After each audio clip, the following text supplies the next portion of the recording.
Vamos a hablar respecto a la Norma Internacional de Información Financiera número 9, Instrumentos Financieros. El objetivo de esta norma es establecer los principios necesarios para la preparación de información financiera sobre activos y pasivos financieros, de forma de que la información sea útil y relevante para los usuarios de los estados financieros, teniendo un conocimiento necesario e importante en la toma de decisiones respecto a los instrumentos financieros. En el alcance de esta norma vemos que aplica a todas las entidades y a todos los tipos de instrumentos financieros, exceptuando los que deban de contabilizarse de acuerdo a las siguientes normas. Por ejemplo, la NIF 10, NIF 27, NIF 28, NIF 16, NIF 19, NIF 32, NIF 17, la NIF 3, NIF 2, NIF 37 y NIF 15, por mencionar las principales que indica la norma. Sin embargo, tenemos unas excepciones. Tomando como ejemplo dos normas, encontramos la NIF 16 y la NIF 15, en las cuales se encuentran algunos casos particulares en los cuales dichas normas hacen mención a que sí deben de contabilizarse de acuerdo a lo que indica la NIF 9. Esto siempre viendo la relación que existe entre las diferentes normas. Continuando con el reconocimiento inicial, tenemos la compra o venta convencional de un activo financiero.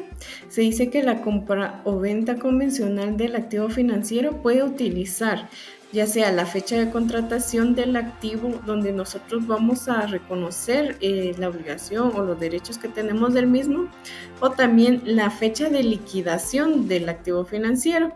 Solamente que en la fecha de liquidación se dice que durante la contratación a la liquidación pueden haber surgido cambios al valor razonable y que esos cambios serán reflejados adecuadamente en los estados financieros de la entidad, donde se clasifica el activo financiero y las políticas de la entidad.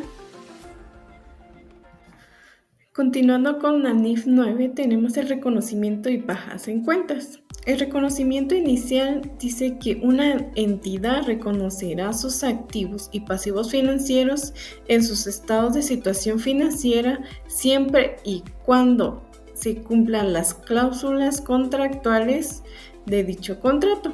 ¿Qué quiere decir esto? Que vamos a registrar los activos financieros y pasivos financieros cuando el contrato existe algo que nos dé el derecho y obligación de hacerlo. Un activo financiero, un activo y un pasivo financiero se medirá al valor razonable y el activo financiero se clasificará de acuerdo al modelo del negocio. El pasivo lo podemos clasificar al costo de amortización, pero eso más adelante le daremos más ampliación sobre la clasificación y medición de los activos y pasivos financieros. Encontramos en la NIF la parte de la baja de activos financieros que nos hace mención que se aplicará a una parte de un activo financiero o un grupo de activos financieros similares y sí, solo si la parte del activo financiero que se considera para la baja en activos financieros cumpla con las siguientes tres condiciones. La parte que abarca únicamente los flujos de efectivo específicamente identificados de un activo financiero, la parte que comprende una participación proporcional completa prorrata de los flujos de efectivo del activo financiero o del grupo de actividades de activos financieros similares. La parte que comprende una cuota proporcional completa de los flujos de efectivo específicamente identificados como activos financieros. Encontramos que dar de baja a un activo financiero o un pasivo financiero también se le conoce como desreconocimiento o castigo. En el contexto local encontramos que consiste en eliminar los estados financieros aquellos activos financieros que pierden su naturaleza de manera que dejan de ser un derecho. En la NIF número 9 encontramos el organigrama que nos muestra cómo darle de baja en cuentas de activos financieros a los activos financieros que corresponden. Encontramos un ejemplo claro y conciso que nos hace mención sobre una empresa o una entidad que realiza préstamos a terceras personas. las cuales cuando llega la fecha de vencimiento y la empresa cobre el importe del mismo, se le pueda dar de baja en ese momento de balance general.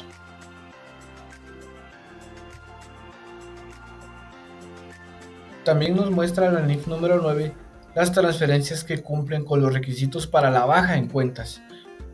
Si una entidad transfiere un activo financiero en una transferencia que cumple con los requisitos para la baja en cuentas, su integridad y se retiene el derecho de administración del activo financiero a cambio de una comisión.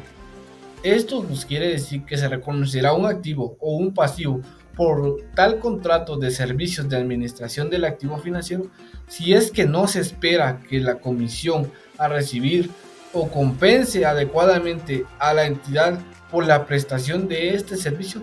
Se reconocerá un pasivo por la obligación de la administración de un activo financiero que medirá por su valor razonable.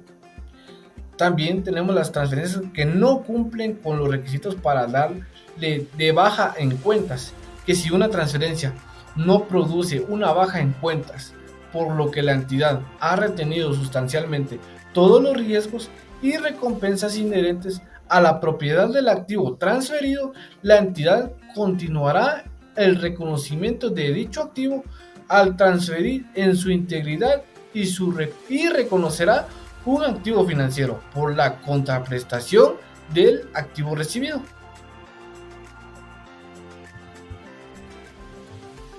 Encontramos la baja en cuentas de pasivos financieros, donde nos hace mención que una entidad eliminará de sus estados financieros un pasivo financiero o una parte de este mismo cuando y solo cuando se haya extinguido.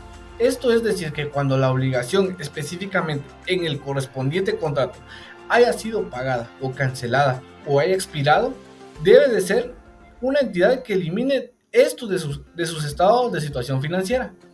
Una permuta entre prestamista y un prestario de instrumentos de deuda con condiciones sustancialmente diferentes se contabilizarán como una cancelación de pasivos financieros original, reconociéndose un nuevo pasivo financiero. De forma similar, una modificación sustancial de las condiciones actuales de un pasivo financiero existente o de un pasivo que el mismo, con independencia de ser atribuible o no a las dificultades financieras del deudor. Un pasivo financiero o una parte de este se cancelará cuando el deudor cumpla con la obligación contenida en el pasivo o una parte del mismo, ¿verdad? Pagando al acreedor normalmente en efectivo o en otros activos financieros, en bienes o servicios. O también encontramos que este legalmente dispensado de la responsabilidad principal contenida en un pasivo o en una parte de este, ya sea por un proceso judicial o por parte del acreedor, si el deudor ha prestado una garantía. A esta condición puede ser aún más complicada. Continuando con el tema, les voy a dar a conocer sobre la clasificación de los activos financieros. La NIF 9 requiere que los activos financieros se clasifiquen en el momento de su registro inicial en 3 categorías de valoración: a su coste amortizado, a su valor razonable con cambios en otro resultado integral o a valor razonable con cambios en resultado. Para eso debemos respondernos ciertas preguntas para realizar la adecuada clasificación de los activos financieros. La primera es si los flujos de efectivo contractuales consisten en principal más intereses. Si la respuesta es no, estamos hablando de activos financieros a valor razonable con cambios en resultado. Si la respuesta es sí, nos vamos a la siguiente pregunta. ¿Cuál es el modelo de negocio de la entidad para obtener los flujos de efectivo contractuales? ¿Es solo cobrar? Por ejemplo, tengo un activo financiero, en este caso una cuenta por cobrar. ¿Cuál es mi intención con esa cuenta por cobrar? ¿Es solo cobrar esa cuenta o es negociarla también? Si mi intención es cobrar, decimos que es un activo financiero a costo amortizado. Y si la respuesta es no, porque vamos a cobrar y vender, estamos bajo un activo financiero a valor razonable con cambios en el ORI. Gracias. Clasificación de pasivo financiero. Una entidad debe clasificar y medir sus pasivos financieros, es decir, las obligaciones monetarias que la entidad tiene con tercero. La principal regla es que todos los pasivos financieros deben ser medidos posteriormente al costo amortizado. Esto significa que se reconoce inicialmente al valor razonable y luego se ajusta para reflejar los intereses devengados y cualquier amortización del valor del pasivo, excepto en los casos de activos financieros o pasivos financieros al valor razonable con cambios en resultado. Pasivos financieros surgidos de transferencias de activos financieros que no cumplen con ciertos criterios. Los contratos de garantía financieros, compromisos de concesión por préstamos y tasas de interés inferiores al mercado, y la contraprestación de contingente en una combinación de negocios. Derivados implícitos. Un derivado implícito es un componente de un contrato híbrido. Este contrato también incluye lo que se le llama un contrato anfitrión, que no es un derivado por sí mismo. El contrato híbrido tiene las características de que algunos de los flujos de efectivo que genera varían de manera similar, derivado independiente. Esto es decir, el contrato híbrido a través del derivado implícito hace que los ciertos flujos de efectivo se comporten como si estuvieran vinculados a un derivado financiero.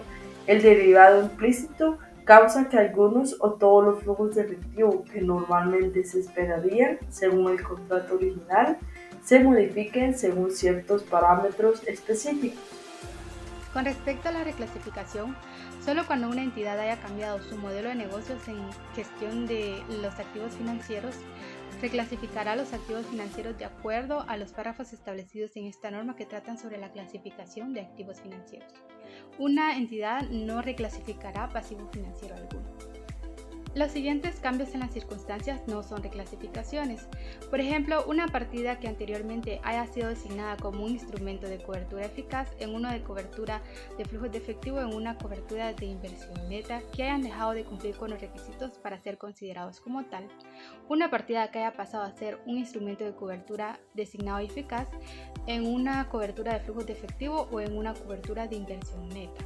Y cambios en la medición según nos indica esta.